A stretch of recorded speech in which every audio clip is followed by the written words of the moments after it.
Hello, my name is Andre Adams. This is a presentation for CAP480, Mrs. McCarthy. The title of this presentation is If You're Always Ready, You Never Have to Get Ready. This presentation is geared behind just enlightened administrators that you need more than just having an emergency plan in place and brush over once a year and expecting that's going to be enough to mitigate the effects of a disaster. This is just simply not the case, because when these plans need to be activated, not only is your staff going to be depending on you, but the patients that we've been sworn to safeguard are also going to be at risk. They're going to be depending on us. So ultimately, by the end of this is hopefully to ensure that our administrators are better equipped for the unexpected. So we're moving a little quick. We have a lot to cover, so just bear with me. All right. So scenario. Let's say you're the administrator of a 250-bed acute care facility. There's a hurricane that was originally supposed to pass by you guys, but it's made a turn for the worse, and you've got 36 hours before transportation conditions deteriorate to the point it'll be impossible. Is an unrehearsed emergency plan going to be enough to give residents and your staff the best chances of a favorable outcome? Well, I've identified two factors that a successful execution of emergency plan depends on. All right. The first one is, of course, the development of a plan, but this plan has to be up to date, sound, and flexible enough to account for as many scenarios as possible. Secondly, you've got to have a staff that's proficient and familiar enough with their role and possess the skill necessary to implement their part of the plan reliably. So, only after these two critical elements are addressed can we as leaders really hope to expect to stave off the worst effects of any disaster. So, moving on. In a nutshell, a practice emergency plan allows us as administrators and our facilities to continue to provide and sustain core services in a safe environment, achieve expected actions from all parties involved, and provide key guidance before, during, and after a disaster. Many facilities already have some sort of plan in place due to state or federal regulations, but many of these plans are outdated or contain measures that are not adjustable or easily manipulated. Okay.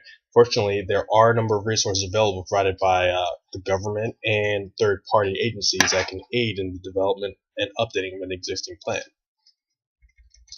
Having the perfect plan will do little, though, for those who do not possess the knowledge or the ability necessary to carry them out.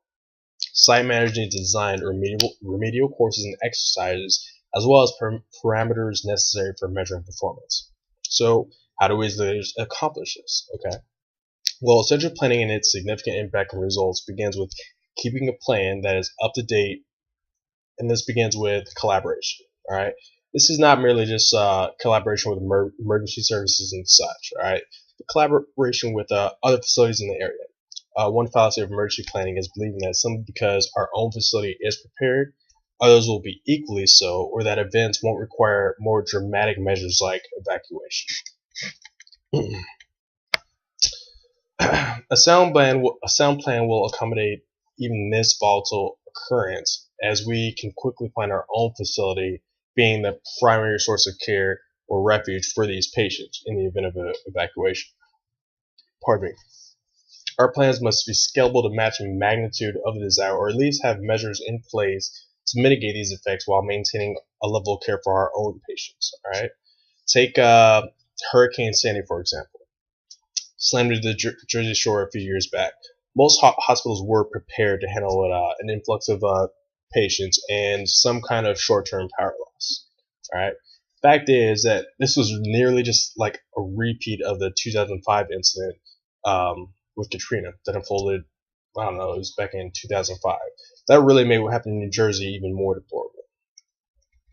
Moving on. 4 hospitals in Jersey and New York were forced to evacuate and close the doors within hours of the storm's landfall, compelling the University Medical Center of Neptune, New Jersey to go well beyond surge capacity as it became the sole provider for a number of services that were no longer available. Services that they didn't normally provide, that they just didn't exist at the facility. I mean, you had like a prescription filling. All right, we had to create a sector for that. All right, dialysis patients couldn't get to their clinics because their clinics were out of power. A separate area had to be designated for that. A separate area for patients that need oxygen. These are all areas they had to create out of nothing. There's just a few of the services that had to be provided that a plan with little flexibility just would not have been able to accommodate for. All right, you got to expect that you expect the unexpected. I know that sounds impossible to do, but it's just the nature of the beast of these things. Which brings me to my next point. Knowing what to do only meets half the requirements of being prepared. Our staff needs to know how to do it. All right.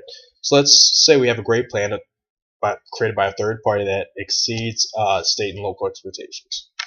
How do we ensure our staff, who can number hundreds working various shifts, can get familiarity and improved reliability during a crisis?